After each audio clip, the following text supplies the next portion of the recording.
Hello， 大家好，欢迎来到面具人的频道，我是 Sandra。2021年的时候啊，电商龙头 Amazon 当时就有传出公司正在积极的考虑要启用加密货币进行支付。那他们那个时候甚至还释出征才公告，征才的职务内容也提到 Amazon 受到加密货币领域创新的启发，因此呢 Amazon 也开始在这一块领域进行探索。那他们也相信未来将会建立在一个支持快速和廉价的支付新科技上。他们希望能够运用加密货币这块创新的领域，尽快的替 Amazon 的客户带来这样的未来。当时啊，看到 Amazon 的征才消息，网络上呢就开始纷纷的预测 Amazon 之后也许会将比特币作为支付的工具。结果后来消息出来没多久， Amazon 的发言人就赶紧跳出来证实这则消息为谣言，瞬间来个大反转。他表示到啊，尽管我们 Amazon 对于这块领域确实感到兴趣，但是有关于加密货币具体的计划还有猜测，这些都是不真实的。我们仍旧在探索加密货币支付对于 Amazon 的消费客户来讲，到底会是什么样的一个愿景。那这个无情的消息狠狠的甩了现实2巴掌，而当时消息一传出来，比特币也是一度造成恐慌下跌。那就在2天前，也就是2022年4月14号的时候， Amazon 的执行长 Andy Jassy 接受 CNBC 的专访时，他表示 Amazon 短期内不会涉及加密货币的业务，但他表示对于加密货币的未来以及 NFT 的前景，他是非常看好的。他甚至还宣称 NFT 的技术非常适合电商平台发展，而未来 Amazon 可能会涉及相关的业务。他认为 NFT 这块数字资产可以从音乐到网上域，甚至再到数字的艺术品，所有权的记录都会记录在区块链上面。他认为这项技术在 Amazon 的平台上是可以发生的，尤其 NFT 在过去1年内大受欢迎。那其实投资 NFT 的玩家基本上都与加密货币的爱好者有重叠，而且我认为 Andy Jassy 他没有把话说死，他表示短期内不会涉及到加密货币，但这不代表未来不会，毕竟他其实本身也是相当看好加密货币这块领域的未来。但是对于现阶段来讲，加密货币的领域和技术对大多数的人来说，相对还是没有那么的成熟，所以这也是为什么我认为他们还没有开始积极采取动作的原因之一。那 Jassy 在访谈中也有提到，他自己手中是没有持有任何比特币和其他的代币，但他相信随着时间的推移，会看到加密变得更加庞大。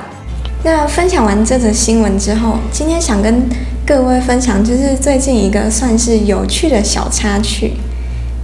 在前几天4月12号的时候，有个韩国的网红在 YouTube 开直播。那直播的内容是他自己在交易所里面开高杠杆的合约。你可能会想说，开个直播做合约有什么好稀奇的呢？但就是因为这个直播，让他在全球一夕之间爆红。原因是因为他在直播的内容里面被爆仓，他开了一张25倍杠杆，价值1000万美元的多单，结果后来比特币一路跌破4万，他就瞬间被爆仓，然后损失非常的惨重。他后来甚至还很狂，再加码再多开一张80倍杠杆，价值将近500万美元的多单，然后依旧是押注在比特币价格会上涨。那结果非常的壮烈，他再度又被爆仓，然后最后他以非常失望难过的表情结束这场直播。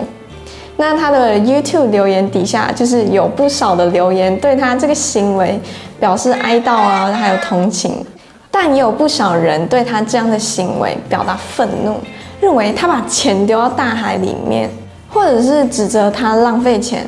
那我个人是觉得，虽然说他这样的行为确实是不太好了，不管他的动机是为了要博眼球还是什么，但是这笔钱是他自己的啊，我觉得其实网友没有必要特别去指责他还是辱骂他，说不定他损失这1000多万美元对他而言只是一笔小钱。反正我觉得投资这种行为是要建立在这笔钱损失了，对你也不会造成有任何的影响的前提之下去进行的。但是有非常多的人就是会去借钱投资，或是拿他们的身家直接全部去投资，那其实这就是非常的危险，因为这等于就是赌博嘛，而且压力也会非常的大。那其实大家也都知道，投资任何东西都是有风险的，那尤其是高杠杆的东西，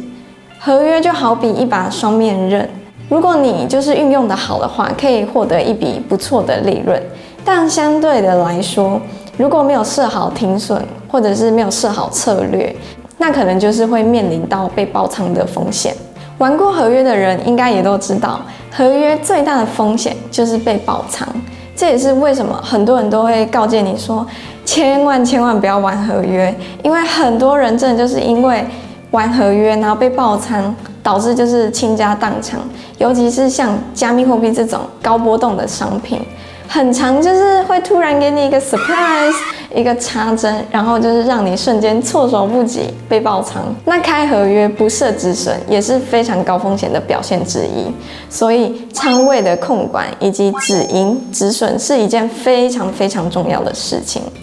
那我自己就是刚第一次踏入币圈的时候啊，然后我就很好奇合约到底是什么。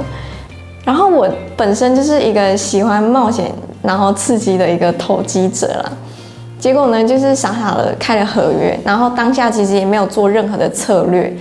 我那时候开了一笔多单，然后结果看到价格就是一路下跌，然后我就出现了一种凹单的心态。虽然说我知道这个心态是不对的，但是人性嘛，所以呢就是最后呢通通都被爆仓爆光光了。之后几次就是我学会了教训。那其实因为我开的单都是非常小的金额，所以爆仓也是在我可以承受的范围内。但我这里没有鼓励各位就是爆仓哦。重点是当你开好单，就建议你要立刻的设止盈跟止损的点位，至少你要先确保获利或者是损益在自己可以承担的风险范围内。这样才不会造成就是你不能够承受的风险问题。然后还有一点最重要的就是，投资最切记的就是千万不要 all in， 仓位的管理是非常重要，鸡蛋不要放在同一个篮子里。合约有风险，入市必须谨慎，现货为主，合约为辅，资金不归零，安全第一。希望大家可以汲取我的教训，免得就是受到了伤害才知道啊。我做错了，但那时候已经来不及反悔了。以上就是这期节目对于区块链新闻的小分享。喜欢的朋友们可以帮我订阅面具人的频道，这样我们才不会错过每天最新的分享。那么我们下期再见，拜拜。